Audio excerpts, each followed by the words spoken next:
السلام عليكم ورحمة الله وبركاته. وعليكم السلام. إن الحمد لله نحمده ونستعينه ونستغفره ونؤمن به ونتوكل عليه ونعوذ بالله من شرور أنفسنا ومن سيئات أعمالنا. من يهده الله فلا مضل له ومن يضلله فلا هادي له. ونشهد أن لا إله إلا الله ونشهد أن محمدا عبده ورسوله. أما بعد قال تعالى في القرآن الكريم: أعوذ بالله من الشيطان الرجيم. يا أيها الناس اتقوا ربكم الذي خلقكم من نفس واحدة وخلق منها زوجها وبث منهما رجالا كثيرا ونساء واتقوا الله الذي تساءلون به والأرحام إن الله كان عليكم رقيبا. பேரன்பிற்கும் பெருமரியாதைக்கும் உரிய கடல் கடந்து இந்த மண்ணிலே வசிக்கக்கூடிய எனதருமை சகோதரர்களே சகோதரிகளே,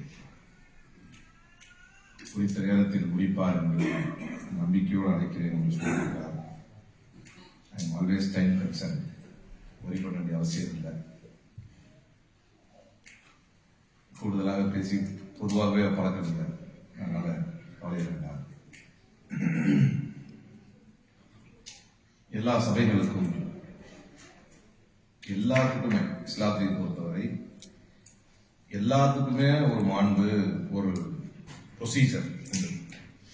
சாப்பிடணும்னா, நடக்கணும்னா, பேசணும்னா, அதே மாதிரி ஒரு சபையில இருக்கணும்னா ஒரு ப்ரொசீஜர் சொல்லியிருக்காங்க. அது என்ன அப்படின்னா, யார் முன்வரிசையை தேர்ந்தெடுத்து அமர்கிறார்களோ அவர்கள் அல்லாஹ்வுடைய அருளுக்கு மிகவும் நெருக்கமானவர்கள். அப்படியே கொஞ்சம் கொஞ்சம் கொஞ்சம்னு வாண்டடா தேர்ந்தெடுத்து அமர்வதை விட, நபி ஸல்லல்லாஹு அலைஹி வஸல்லம் காலத்தில் கூட செவர்லாம் யாருக்கு அப்படின்னு சொன்னா, ஒரு கால் அவங்கலாம் இஸ்திஸ்னாவா முஸ்தஸ்னாவா, அதாவது எக்ஸப்ஷனல் பீப்புளா இருந்தா அவங்களுக்கு முடியாதவர்கள் அப்படின்னா பரவாயில்ல. இப்ப நான் பாக்குறேன் நிறைய பேர் சாஞ்சி அமர்ந்து இருக்கக்கூடியவர்கள் ரொம்ப திடகாத்திரமானவர்கள் இருக்கிறாங்க. நிமிர்ந்து உதாரணத்தோட எளிமை வந்துட்டா, அல்லாஹ்வுடைய அருளுக்கு நெருக்கமாக வந்துட்டா ரொம்ப சிறப்பா இருக்கும். மஷா அல்லாஹ், அல்லாஹ்வுடைய அருளுக்கு உங்களுடைய நெருக்கம் அப்படி மஷா அல்லாஹ். அல்லாஹ் உங்களுடைய இவ்வளவு பெரிய முயற்சி, நீங்க எடுத்திருக்கிற மிகப்பெரிய முயற்சி அல்லாஹ் புரிந்து கொள்வாங்க. எவ்வளவு பெரிய முயற்சி, உங்கள் முயற்சி அல்லாஹ் கபூல் செய்வானாங்க. உண்மையிலேயே காரணங்களோடு அப்படியே தங்கி இருப்பவர்களுக்கும் அல்லாஹ் அருள் புரிவாங்க.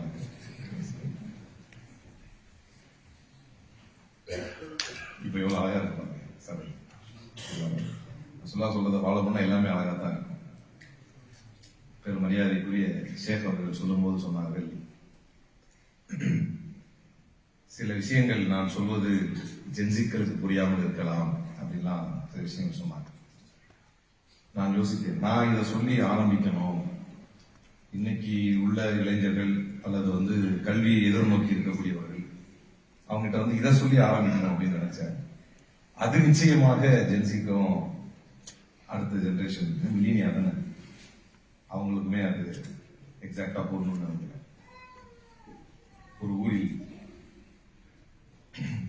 நம்முடைய அறிவுத்திறனை பற்றி, அதுக்கு பிறகு எனக்கு இந்த தலைப்பு தரப்பட்டதை பற்றி, இங்க நான் பிரான்ஸுக்கு வர்ற வரைக்கும் எனக்கு நடந்த சில அனுபவங்கள் இதோடு சேர்த்து அப்படியே தலைப்புக்குள்ள வரலாம் அப்படின்னு நினைக்கிறேன். ஒரு ஊர்ல 3 பையன் இருந்தான். அந்த 3 பையன் சேர்ந்து ஒரு ஹஸ்ரத்துடைய மகளை லவ் பண்ணாங்க. பொருந்தி வருதுல்ல, சிரிக்கிறவங்களுக்கு மட்டும் தான் பொருந்தி வருது. எங்க விட்ட ஒரு ஹஸ்ரத்துடைய மகளை லவ் பண்ணாங்க. அப்போ நியாயமா ஹஸ்ரத்துடைய மகங்கிறதுனால ரொம்ப கண்ணியமா இருப்பாங்க, அவரும் கண்ணியமானவர். 3 பேருமே ரொம்ப கண்ணியமா போய் என்ன செஞ்சிடலாம், போய் பொண்ணு கேட்கலாம் முடிவு பண்ணி போயிட்டாரு. வசதி என்ன பண்ணிருக்காரு, சரிப்பா 3 பேர் இருக்கீங்க, ஃபர்ஸ்டாவது பேரை கேட்டாங்க, உன் பேர் என்ன கேட்டாங்க. என் பேர் இப்ராஹிம் அப்படின்னா. ஒரு பேர் என்ன? உங்களுக்கு கஷ்டமான கேள்வியா கேட்டேன். சவுண்ட் இல்லை.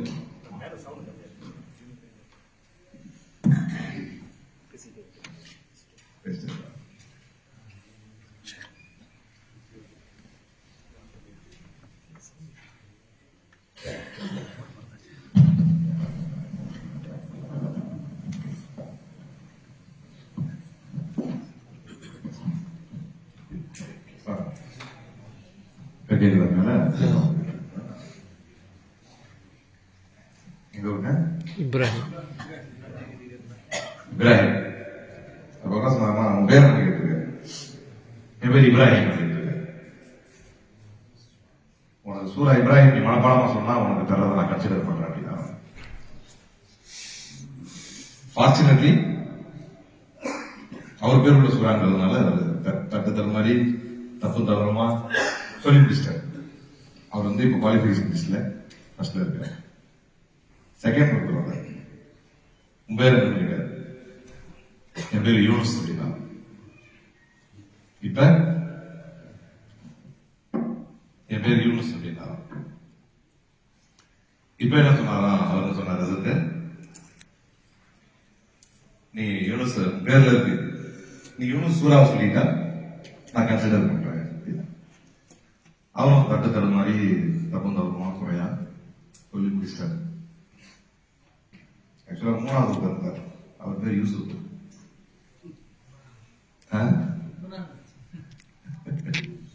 இல்ல ஆரிக்கிறான் வரும் இல்லையா, அவர் பேர் யூசுப் அவசரம். மூணாவது அவர் பேர் என்ன? நபிமார்கள் பேர்ல பெருசா இருக்கிற சொல்றால இப்படி வந்தீங்கன்னா யூசுப் வந்து கிட்டத்தட்ட 111 வசனங்கள். அவர் என்ன சொல்லியிருக்காரு? அது என் பேர் யூசுப், ஆனா எங்க வீட்டுல என்ன குள்ளுலா வந்து கூப்பிடுவாங்க. எவ்வளவு புத்தி கூப்பிடுவோம் பாத்தீங்களா? அறிவு கூர்மை.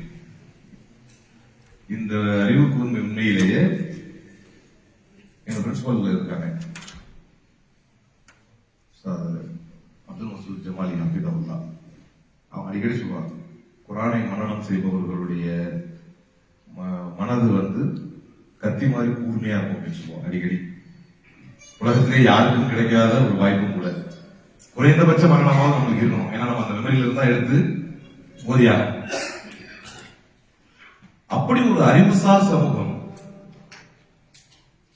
இன்று எதை நோக்கி பயணித்துக் கொண்டிருக்கிறது அப்படின்னும் போது, என் கூட ஒருவர் எனக்கு கொஞ்சம், நான் ஃபர்ஸ்ட் டைம் நீங்க வர்றதுனால அவரும் உங்க கூட வராது, நீங்க டிராவல் வரலாம் அப்படின்னு சொல்லி பசீரத் வந்து ஒரு நண்பரை பெற்றுட்டார். உங்களுக்குலாம் அறிமுகமானவராக தான் இருக்கார். அவர் வந்து வரும்போது ரொம்ப ஆழமான கருத்துக்களை பேசிக் கொண்டிருந்தார். அப்போ அவன் சொன்னாரு, நான் 12 மணிக்கு 1 மணிக்கு பாக்குறேன் எங்க ஊர்ல. அவர் இங்கதான் சிட்டிசன் தான். எங்க ஊர்ல 12 மணிக்கு 1 மணிக்கு பாக்குறேன், எங்க பள்ளிவாசல் பக்கத்துல வந்து ஒரு கிணறு மாதிரி ஏதோ ஸ்ட்ரக்சர் சொன்னாங்க. அதுல உட்கார்ந்து பைக்கை வச்சு இளைஞர்கள் பேசிட்டு இருக்கிறாங்க. அப்ப நான் இது ரொம்ப எனக்கு தொடர்ந்து பார்க்கும்போது நம்மளுக்கு இது மாதிரி இருக்கிறாங்க, இப்படி என்ன உங்ககிட்ட வந்து ஒரு ப்ரொடக்டிவிட்டி இருக்கும் அப்படிங்கிறதுனால நான் போய் பள்ளிவாசல் நிர்வாகத்துல சொன்னேன். அப்ப பள்ளிவாசல் நிர்வாகத்துல சொன்னாங்க, இது எங்க இருந்து ஆரம்பிக்குது அப்படின்னு சொன்னா, நோம்பு நேரத்துல நம்ம இலவசமா வந்து ஏதாவது எல்லாருக்கும் எங்க ஊர்ல சகர் போடுறோம்ல, அதுல ஆரம்பிக்கிறது மிச்சம் 11 மாசம் அப்படியே கண்டினியூ ஆகுது நைட்ல வந்து. அப்ப அவர் சொல்றாரு, எனக்கு புரட்சிகரமாவும் தெரிஞ்சது. அப்ப அவர் சொல்றாரு, பேசாம இதுக்குதான் நான் சொல்றேன், இந்த சகர ஏற்பாடே பண்ணக்கூடாது, அப்படி ஒன்றும் முக்கியமான விஷயம் இல்லையே, இது பண்றதுனாலதான் இப்படி ஆகுது அப்படின்னு ஒரு வேதனையை பதிய வைத்தார். ஏன்னா நைட் நேரத்துல இப்படி முடிச்சிருக்கிறதுனால பகல்ல வந்து ப்ரொடக்டிவிட்டி எப்படி இருக்கும். ஒரு முமீன் என்பவர் நபிசல்லா அலைஹிஸ்ஸலாம் அவர்கள் இஷாவுக்கு பிறகு ஆகுமான பேச்சுகளை கூட வீணா பேசாம டக்குன்னு போயிடு.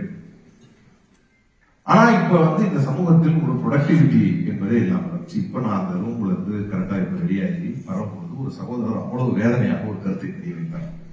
ரொம்ப வேதனையாக சில விஷயங்களை பதிய வைத்தார்.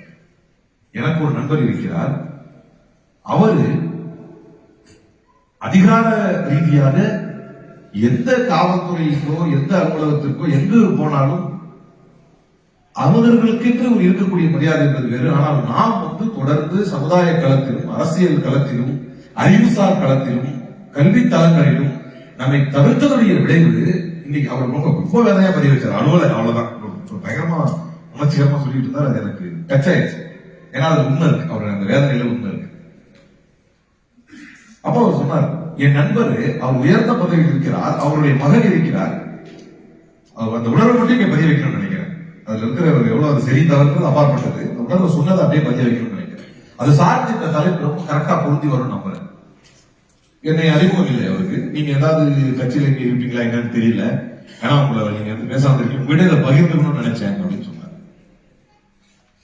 அப்ப என்னுடைய ஒரு ஏதோ ஒரு உயர்ந்த அதிகார பொறுப்பில் இருக்கக்கூடியவருடைய மகன் தான் அவரு. அவர் நான் போறேன் ஏதோ பழத்தையும் தயிர் சாதத்தையும் சேர்த்து சாப்பிட்டு இருக்கிறாரு. ஆனா அவங்க சொன்னா எங்க ஊர்ல பாண்டிச்சேரி பக்கத்துல காரைக்கால்ல ரொம்ப பெரிய இன்ஃபுளுன்ஸ்டான ஒரு ஃபேமிலியா இருக்கிறாங்க. ஆனா நம்ம ஆட்கள் எங்க பார்க்கலாம் அப்படின்னா விதவிதமா மந்தி சாப்பிடறது தான் பார்க்கலாம் அப்படின்னு அவருடைய கருத்தை பதிய வைத்தால் இருக்காது. எனக்கு ஒரு விதத்தில் பழனிபாபா சொல்லி காட்டுவாங்க ரொம்ப அழகாக, நீ குருமா குளிப்பதை தவிர வேறு எதையும் மாட்ட மாட்டா என்று சொன்னால் சத்தியமாக ஒன்று யாரும் இந்த சமூகத்தை திருத்த முடியாது. தவறு கிடையாது. குழு வஷர குரு வதாது சுரிஃபு இன்னும் சுரிஃபி அதுலயே சப்ஜெக்ட் வந்தது கரெக்டா. நீங்கள் உண்பதிலோ குளிப்பதிலோ எந்த பிரச்சனையும் இல்லை. ஆனால் இன்னைக்கு இந்த தலைப்பு தரப்பட்டிருக்கக்கூடிய மிக முக்கியமான காரணம் இருக்கு. இன்னைக்கு சமுதாயத்தில் மார்க்க ரீதியான விஷயங்களில் ஏற்படக்கூடிய விழிப்புணர்வு, பள்ளிவாசல்களில் ஏற்படக்கூடிய விழிப்புணர்வு மிக முக்கியமானது. நாம் எந்த அளவுக்கு நக்சலாஸ் அவர்கள் சொன்னார்கள், மஸலுல் காயிமி அலா ஹுதூதில்லாஹி வல் வாகிஇ ஃபீஹா கமஸலி கௌமின் இஸ்தஹமு அலா ஸஃபீனா. ஒரு கப்பலில் செல்பவர்களுக்கு உதாரணம் என்றார்கள் நபி ஸல்லல்லாஹு அலைஹி வஸல்லம். ஒரு கப்பலில் செல்பவர்களுக்கு உதாரணம், மேல்தளத்துல கொஞ்சம் பேரும் கீழ்த்தளத்துல கொஞ்சம் பேர் இருக்கிறாங்க. இது புகாரிலே பதிவு செய்யப்பட்டது. மேல்தளத்தில் இருப்பவர்களுக்கு கீழ்த்தளத்தில் இருப்பவர்களுக்கு தண்ணீர் தேவைப்பட்டால் மேல்தளத்திற்கு போய் தண்ணீர் குடிக்கணும்ன்ற ஒரு கட்டாயம் இருக்கு. கீழ்த்தளத்தில் இருப்பவர்களுக்கு தண்ணீர் தேவைப்பட்டால் மேல்தளத்தில் இருப்பவர்கள்கிட்ட போய் கேட்கணும் அப்படின்னு இருக்கு அந்த கப்பல்ல சூழ்நிலை. அப்ப இந்த கீழ்த்தளத்தில் இருப்பவங்க சேர்ந்து முடிவெடுத்தாங்களா, நம்ம ஏன் போய் மேல இருந்தவங்களை டிஸ்டர்ப் பண்ணுவானே, நம்ம ஏன் மேல இருந்தவங்களை டிஸ்டர்ப் பண்ணுவானே, நமக்கு கப்பலுக்கு இவ்வளவு தண்ணி இருக்க ஓட்டையை போட்டு தண்ணி எடுத்துப்போம்.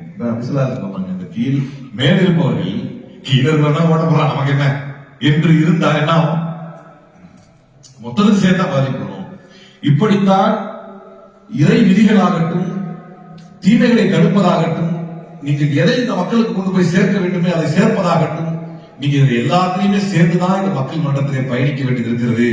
யார் ஒருவருடைய செயலை பார்த்து நீங்கள் கண்டுகொள்ளாமல் இருந்து விட்டார், யார் ஒருவருடைய செயலை பார்த்து நீங்கள் ஊக்குவிக்காமல் இருந்து விட்டார், யார் ஒருவருடைய செயலை பார்த்து நீங்கள் தடுக்காமல் இருந்து விட்டார், எது சமூகத்திற்கு முக்கியமோ அதை சொல்லாமல் விட்டு விட்டார், எது சமூகத்திற்கு முக்கியமோ அந்த விழிப்புணர்வை தராவிட்டார், எது சமூகத்துக்கு முக்கியமோ அதை தடை செய்ய வேண்டுமோ அதை தடை செய்யாமல் விட்டு விட்டார், எதை ஊக்குவித்திருக்க வேண்டுமோ அதை ஊக்குவித்திருக்காமல் விட்டு விட்டால் ஏற்படக்கூடிய பாதிப்பு என்பது அனைவருக்கும் சமமாகத்தான் நடக்கும். இன்னைக்கு எது நடக்காது சொல்லுங்க, எது நடக்கல? அங்கெல்லாம் நடந்திருந்துச்சு என்று நாம் நினைத்த பல விஷயங்கள் நம்மை நோக்கி நெருங்கி வந்தது. சமீப காலத்தில் இங்கு பார்ப்பதாக இருந்தாலும் சரி, நம்முடைய தேசத்தில் பார்ப்பதாக இருந்தாலும் சரி, ஹிஜாப் அணிவது கல்விக்கூடங்களிலே தடை செய்யப்பட்டது கர்நாடகாவில்.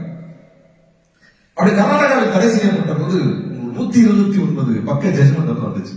அந்த ஜட்ஜ்மெண்ட் வந்த அன்னைக்கு அதை எடுத்து அந்த ஜட்ஜ்மெண்ட்டை எடுத்து வச்சுக்கிட்டு நான் தரமாட்டேன் வச்சுக்கிட்டு படிச்சுக்கிட்டே இந்த மாதிரி அந்த தூக்கமே வரமாட்டேன், படிச்சுக்கிட்டே இருக்கிறேன்.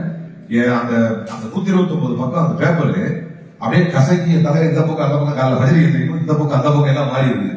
திரும்ப காலைல எந்திரிச்சு மன உளைச்சல் உண்டாக்கி அந்த ஜட்ஜ்மெண்ட். இன்றைக்கு ஏன் சமூகம் விழிப்புணர்வு அடைய வேண்டும்? என்னிடத்தில் அந்த வேதனையாக அந்த நூல் இருக்கும்போது பதிய வைத்ததை போல, என்னோடு இந்த தேசத்திற்கு பயணித்து வந்தவர் தன்னுடைய வேதனையை பதிய வைத்ததை போல, ஏன் இந்த சமூகம் அரசியல் ரீதியாகவும் அறிவு சார்ந்தும் அதிகாரத்தை நோக்கியும் தன்னை விழிப்புணர்வுபடுத்திக் கொள்ள வேண்டும்? அவர் அழகா சொன்னார், சோத்துக்களையா திறந்து வைக்கிறாங்க, யாராவது ஒரு கல்விக்கூடத்தை திறந்து வைக்கிறார்களா, யாராவது ஒரு கல்லூரியை திறந்து வைக்கிறார்களா? இதே ஹிஜாப் இஷ்யூ வரும்பொழுது நான் லால்பேட்டையிலே பேசினேன். அப்ப நாட்டு முன்னாள் எம்எல்ஏவாக சிந்தனை செல்வன் அவர்கள் இருந்தார். நான் பேசும்போது சொன்னேன், அதை அவர் ரொம்ப ஆமோதித்து சொன்னார், கரெக்டா சொன்னார் தோழர் அப்படின்னு. அது என்ன கருத்து நான் சொல்ல வருகிறேன் அப்படின்னா, இந்தியா போன்ற நம்முடைய நாட்டில் அறிவும் அறிவியலும் அமெரிக்காவிற்கு அழகு என்று சொன்னால், அழகு ஆங்கிலம் பிரிட்டனுக்கு அழகு என்று சொன்னால், ஸ்பைசஸ் போன்ற வாசனை திரவியங்கள் மற்றும் அழகான மலைகள் இலங்கைக்கு அழகு என்று சொன்னால், மலைகளும் சுற்றுலா தலங்களும் சுவிட்சர்லாந்துக்கு அழகு என்று சொன்னால், பல இனம், பல மொழி, பல குழு, பல வேதங்களாக பிரிந்திருந்தாலும் அனைவரும் இந்தியர்கள் என்று சேர்ந்து வாழ்வதுதான் நம்முடைய தேசத்துக்கு அழகு.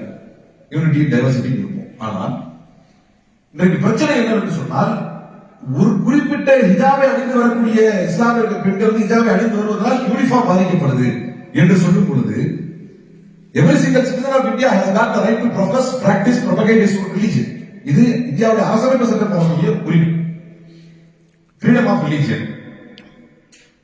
நீங்கள் ஏற்றிருக்கக்கூடிய மதத்தை நீங்கள் எந்த மதம் பிடிச்சிருக்கோ அதை ஏற்றுக்கொள்ளவும், அதை நடைமுறைப்படுத்தவும், அதை பிரச்சாரம் செய்யவும் இந்தியாவில் அரசியல் சட்டம் நமக்கு உரிமை தருகிறது. ஆனால் இந்த இடத்துல சிக்கல் வரும்போது அப்போது நான் ஒரு கேள்வி எழுப்பினேன். கல்விக்கூடங்கள், அவர் எனக்கு கேட்கிறப்ப இந்த செய்தியை சில நாட்களுக்கு முன்பாகவே நான் பேசுவது, கல்விக்கூடங்கள் இஸ்லாமியர்கள் தங்களுடைய சக்திக்கு உட்பட்டு எத்தனை கல்விக்கூடங்களை உருவாக்கி இருக்கிறார்கள், அதிகாரத்தை நோக்கி மக்களை நகர்த்தி இருக்கிறார்கள். நீங்கள் ஒரு கல்விக்கூடத்தை, முஸ்லிம்கள் ஒரு கல்விக்கூடத்தை உருவாக்க வேண்டும். அந்த கல்விக்கூடத்தில் இந்தியாவே, அந்த கல்விக்கூடத்திலே இந்துக்கள் அவருடைய அடையாளங்களோட வர வேண்டும், முஸ்லிம்கள் அவருடைய அடையாளங்களோட வர வேண்டும், கிறிஸ்தவர்கள் அவருடைய அடையாளங்களோடு தான் வர வேண்டும். அடையாளங்களை கலைத்துவிட்டு எல்லோரும் ஒருமைப்பாடு இருங்கள் என்று சொல்வது தேசம் அல்ல. அவரவர் அடையாளத்தோடு வந்து, அவர் எனக்கு சம்மந்தம் இல்லாத அடையாளத்தோடு அவர் இருப்பார், அவர் சம்மந்தம் இல்லாத அடையாளத்தோடு நான் இருப்பேன். ஆனால் இதை எல்லாத்தையும் பார்த்து அதை ஏற்றுக்கொள்ளக்கூடிய பக்குவத்தோடு கல்விக்கூடங்களிலிருந்து அவர்களை உருவாக்க வேண்டும். அதை நோக்கி இஸ்லாமியர்களுடைய கல்விக்கூடங்களை உருவாக்கி இருக்க வேண்டும். அதை சொல்லிட்டு நான் மறுநாள் வரப்ப, ஒரு நாள் 2 நாள் ஒரு தொலைபேசி அழைப்பு நடந்தது. அப்ப போன் பண்ணி கேட்டார், நீங்க வேணா செய்யல, வசூல் பண்ணுங்க, நான் வேணா பணம் தரேன். நான் சொன்னேன், இதைத்தான் என்னுடைய கொள்கை எப்படி இதுதான் எதிராக. இப்ப இது என்ன, கலெக்டிவ் ரெஸ்பான்சிபிலிட்டி மாறிட்டு, சரி கலெக்டிவ் ரெஸ்பான்சிபிலிட்டி எனக்கு தரலாம், பர்சனல் ரெஸ்பான்சிபிலிட்டி எல்லாம் தரலாம். எனக்கென்று ஒரு கடமை ஒன்று இருக்கிறது. இன்னைக்கு சமூகத்தின் மிகப்பெரிய பிரச்சனையே ஒருவரை நம்பி அனைத்தையும் ஒப்படைப்பதை விட, ஒவ்வொரு தனிநபர் எதை உருவாக்க முடியும், ஒரு தனிநபர் எத்தனை பேரை ஐஏஎஸ் படிக்க வைக்க முடியும், ஒரு தனிநபர் எத்தனை பேரை ஐபிஎஸ் படிக்க வைக்க முடியும். ஏனென்றால் நம்முடைய எதிர்ப்பு தாண்டி எங்கேயும் போயிட்டான். நான் மதரசாவில் படிக்கின்ற காலத்திலேயே, புகாரியால படிக்கிற காலத்தில் ஒரு லைப்ரரியில போய் புக் எழுதுறேன். இஸ்லாம் த வேர்ல்ட் ஆஃப் ஃபத்வாஸ் அப்படின்னு book. Islam the world of fatwas, highly controversial fatwas எல்லாத்தையும் கம்பைல் பண்ணி ஒரு புக்கா எழுதியிருக்காங்க. எழுதுறது யார் தெரியுமா? அப்புறம் கூட நீங்க கூகுள் பண்ணி வந்தா தெரியும். இஸ்லாம் த வேர்ல்ட் ஆஃப் ஃபத்வாஸ் யார் எழுதுனா? அருட்சோரி. இஸ்லாம் த வேர்ல்ட் ஆஃப் ஃபத்வாஸ். நான் உங்களுக்கு ஹிஜாபை பற்றி இங்கே பேச வந்ததுக்கு மிக முக்கியமான காரணம், இந்த ஹிஜாபுடைய கான்ட்ரோவர்சி பற்றி மிக முக்கியமான ஒரு சப்ஜெக்ட் ஏன் பேச வந்தேன் அப்படின்னு சொன்னா, இந்த ஹிஜாபை எடுத்து தனித்தனியாக ஆய்வு செய்து நீதிமன்றம் தீர்ப்பு தருகிறது. கர்நாடகாவில் தீர்ப்பு தருகிறது. இன்னைக்கு அரசியல் ரீதியாக அந்த வழக்கு கர்நாடகாவிலே கடைசி ஒரு ஜியோ பாஸ் பண்ணி ஹிஜாப் போடக்கூடாது தடை பண்றாங்க. தடை பண்ண பிறகு அந்த ஜியோக்கு எதிராக ஹைகோர்ட் போறாங்க. ஹைகோர்ட்ல முடியாதுன்னு சொல்லி அதை ஹைகோர்ட்ல நம்மளுக்கு பாரத் மாத்திட்டு போகுது. அதை எடுத்துக்கிட்டு சுப்ரீம் கோர்ட் போறாங்க. சுப்ரீம் கோர்ட்ல ஸ்பிளிட் ஜட்ஜ்மெண்ட் கொடுத்ததோட ஸ்டாப் ஆகி இருக்கும்போது கர்நாடகாவில் ஆட்சி மாற்றம் வந்ததோடு அப்படி போயிட்டு இப்ப. ஆனால் அபிஷியலா அதை நீங்க அந்த ஜியோ இது வரைக்கும் பாஸ் பண்ணல. இன்ஸ்டிடியூஷன்ஸ்ல ஹிஜாப் போட்டு வரக்கூடாது என்றுதான் ஜியோ இப்போ வரைக்கும். அது ஸ்பிளிட் ஜட்ஜ்மெண்ட் அப்படி இருந்துச்சு. லார்ஜர் பெஞ்சுக்கு ரெஃபர் பண்ணிருக்காங்க. கவர்மெண்ட் மாறினாலும் அப்படி இருந்துச்சு. ஆனால் அந்த ஜட்ஜ்மெண்ட்ல பாத்தீங்கன்னா, அந்த ஜட்ஜ்மெண்ட் ஆரம்பிப்பார் ஜட்ஜ் 15-16 பக்கத்துல நீங்க பாத்தீங்கன்னா, 129 பக்கத்துல 15-16 பக்கத்துல அவர் எழுத ஆரம்பிப்பார். ஜட்ஜ்மெண்ட் ஆரம்பிக்கும் சொல்லுவாரு, தன்னுடைய இத்தனை புராணாயத்தில் எல்லாத்தையும் பார்த்தவரு தன்னுடைய ஜட்ஜ்மெண்ட் ஆரம்பிக்கும் சொல்லுவாரு,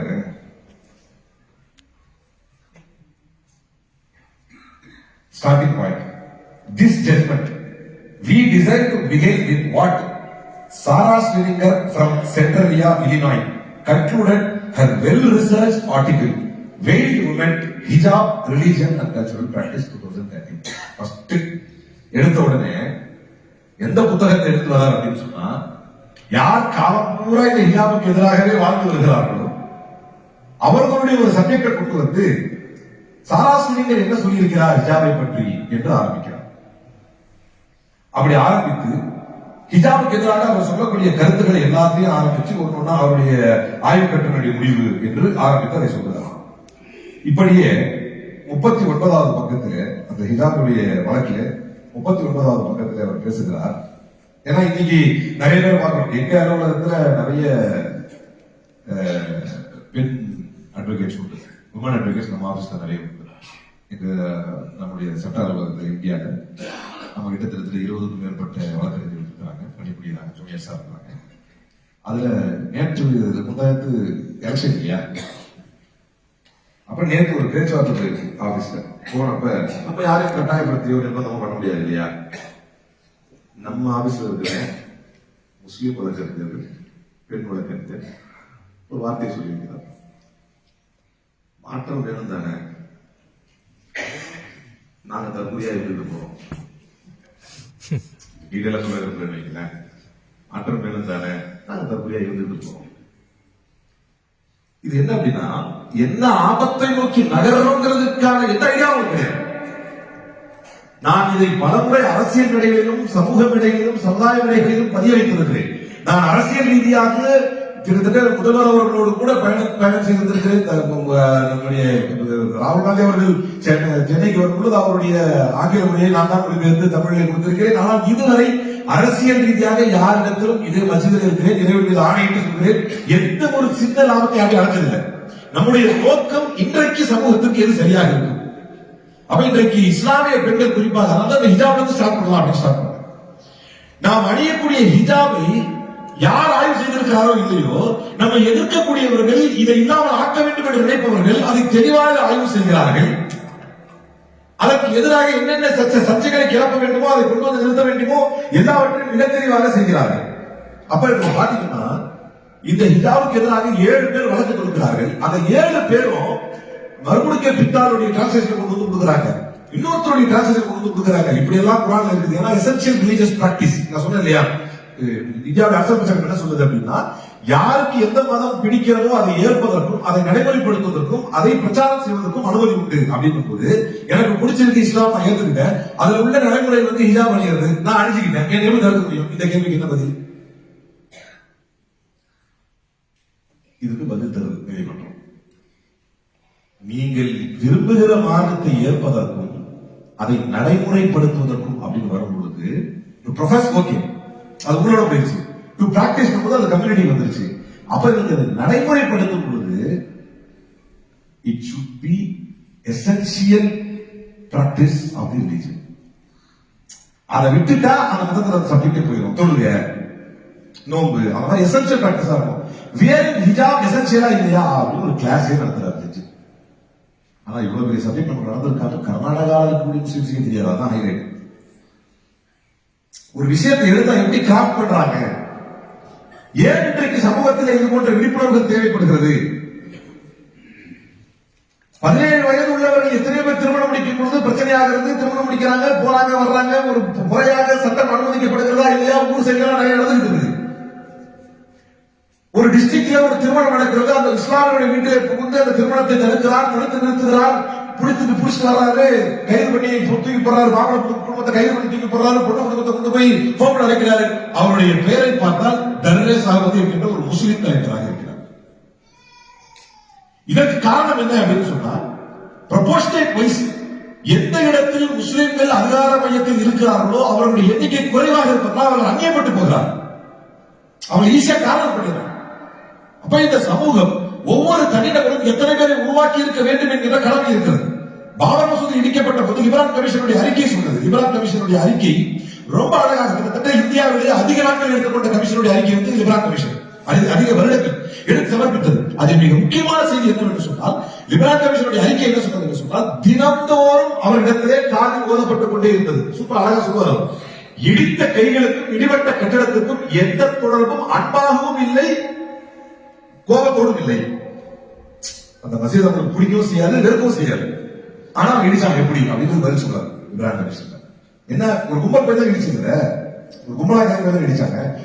இடிபட்ட கட்டடத்திற்கும் இடித்த கைகளுக்கும் அன்பால் உறவும் இல்லை, ஆத்திரத்தால் உறவும் இல்லை. ஆனால் எப்படி இடித்தார்கள் என்று சொன்னால், தொடர்ந்து அவர்களுடைய காதுகளிலே சொல்லப்பட்டது, இது அவமான சின்னம், இது அவமான சின்னம், இது அவமான சின்னம், இது அவமான சின்னம், இது அவமான சின்னம், இது அவமான சின்னம் என்று தொடர்ந்து அவருடைய காதுகளில் சொல்லப்பட்ட போது, அது இப்ராஹிம் கமிஷனுடைய அறிக்கை சொல்லுது, தொடர்ந்து அதை சொல்லப்பட்டதனால் அதை உள்வாங்கிக் கொண்டு அவர்கள் சென்று போய் அதை இடித்தார்கள். அப்ப மாதத்தில் கல்வி கற்பது கடமை என்று சொல்லப்பட்டதே, அதை மண் குத்திர தூண மாளிகை பகுவ ஷஹீத், மண் குத்திர தூண அகலிகை பகுவ ஷஹீத், யார் தன்னுடைய உரிமைக்காக போராடி அந்த இடத்தில் உயிரை இருக்கிறாரோ அவர் சகாதத்தை அடையக்கூடும் என்று சொன்னார்களே, அந்த உரிமைக்காக போராடி அந்த உரிமைக்கான களத்திலே கல்வியை கற்க வேண்டும், அந்த உரிமையை நிலைநாட்டக்கூடிய இடத்திலே நிற்க வேண்டும் என்பதை தொடர்ந்து சொல்வதற்கு ஒரு சமூகமோ அந்த சமூகத்தில் இருக்கக்கூடிய தனிநபர்களோ ஏன் தயாராகவில்லை?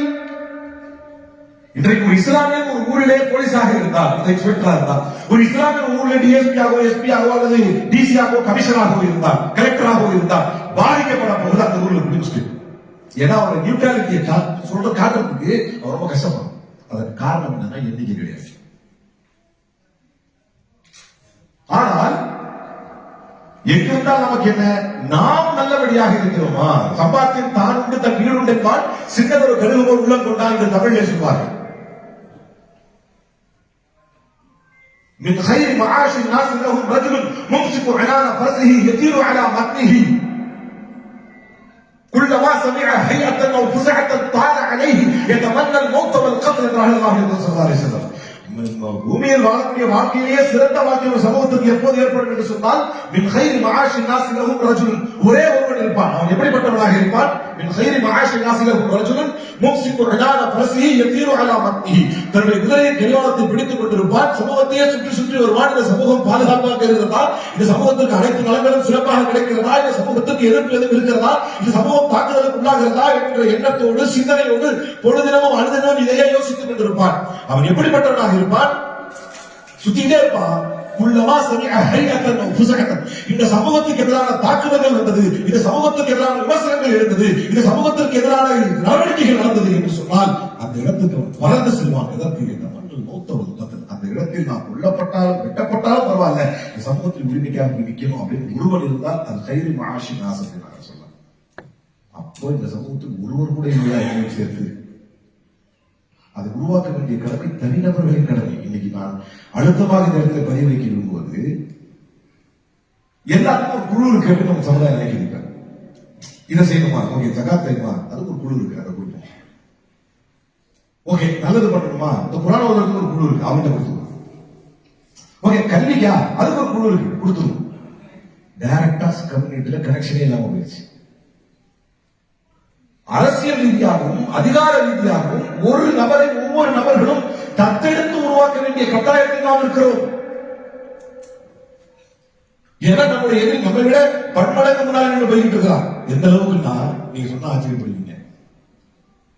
256வது வசனம் 2வது அத்தியாயம். நல்லா என்ன சொல்ற போறாங்களே, சூரத்துல் பக்ரால 256வது வசனம்.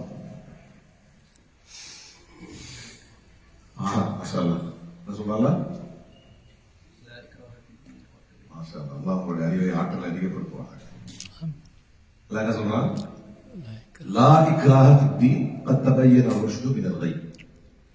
ஹிஜாபுடைய தீர்ப்பு எழுதக்கூடிய நீதிபதி இந்த ஆயத்தை வாசித்து சொல்கிறார்.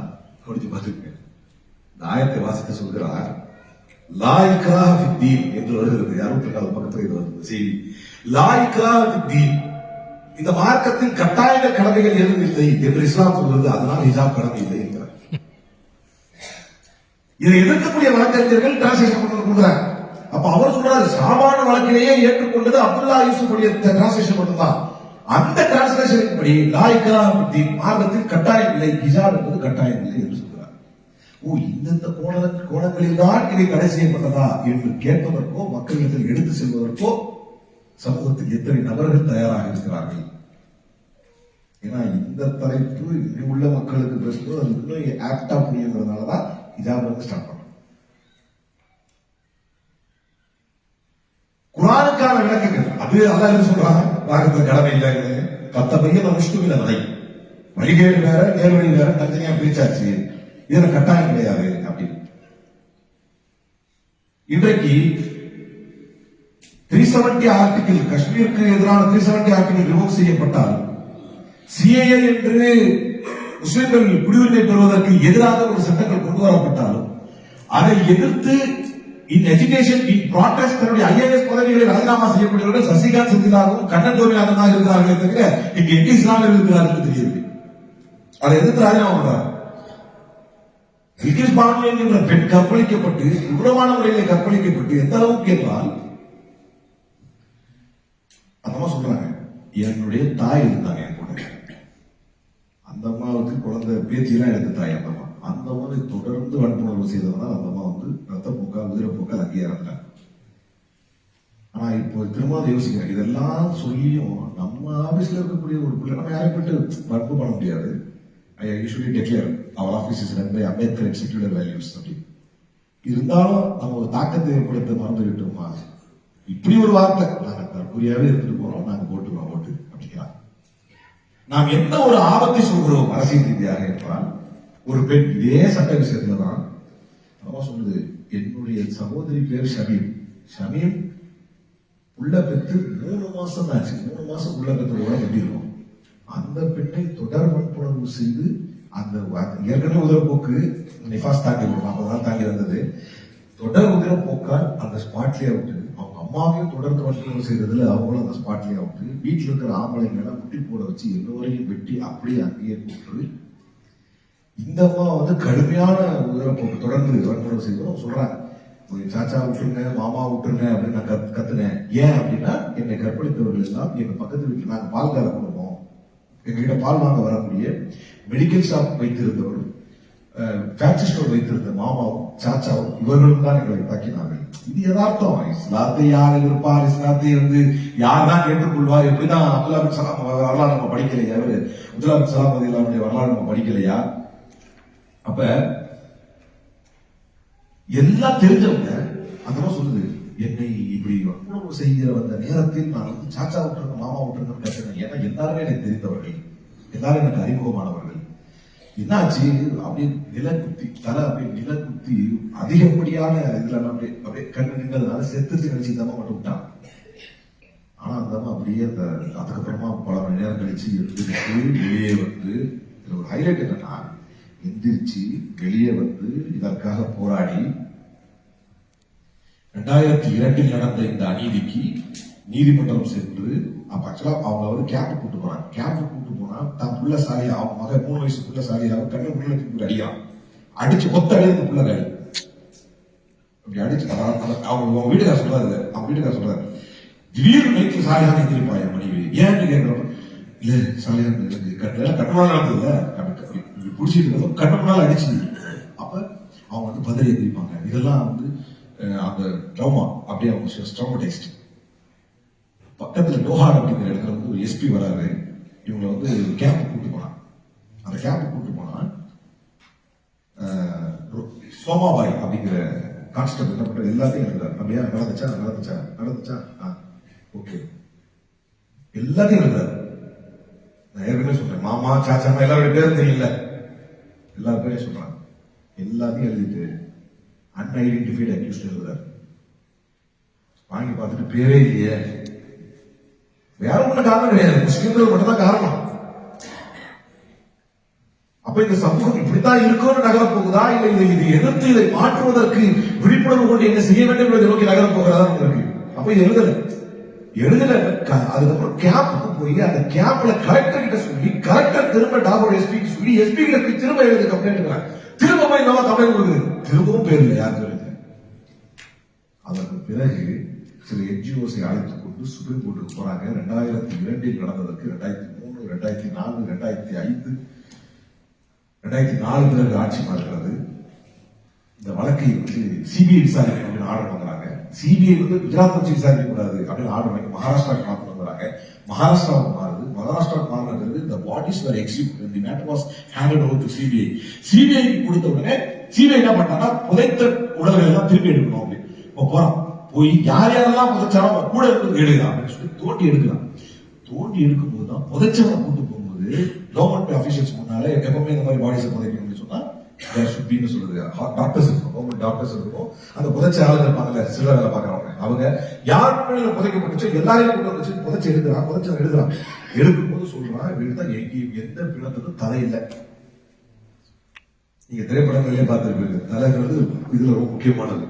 எவிடன்ஸ்ல எந்த பிணத்துக்கும் தலை இல்லை. அந்த புதைச்சாண்ட அவன் வந்து சிபிஐ விசாரணை வச்சு சொல்றான், நீங்க ஏன் தலை இல்லை அப்படின்னு சொன்னா, அரசு மருத்துவர்கள் தான் அந்த தலையை வெட்டினார்கள், காவல்துறையினர்கள் சொன்னார்கள், அவர்கள் வெட்டினார்கள், நான் புதைத்தேன் அப்படின்னு சிபிஎம் நான் சொல்றான். அந்த உப்பு கூட்டியிருக்காங்க, செருப்புகள் மிரட்டியிருக்காங்க, டேம்பரிங் ஆஃப் எவிடன்ஸ். 2002 நடந்தது, 2008 வரை வழக்கு சென்றது. 2008 தீர்ப்பை பெற்றார். 20 பேர் குற்றவாளிகள் நீதிமன்றம் சொன்னது. 20 பேர் குற்றவாளிகள் நீதிமன்றம் சொன்னது. அந்த 20 பேரில் 12 பேர் அந்த குற்றத்தில் ஈடுபட்டவர்கள், 8 பேர் அரசு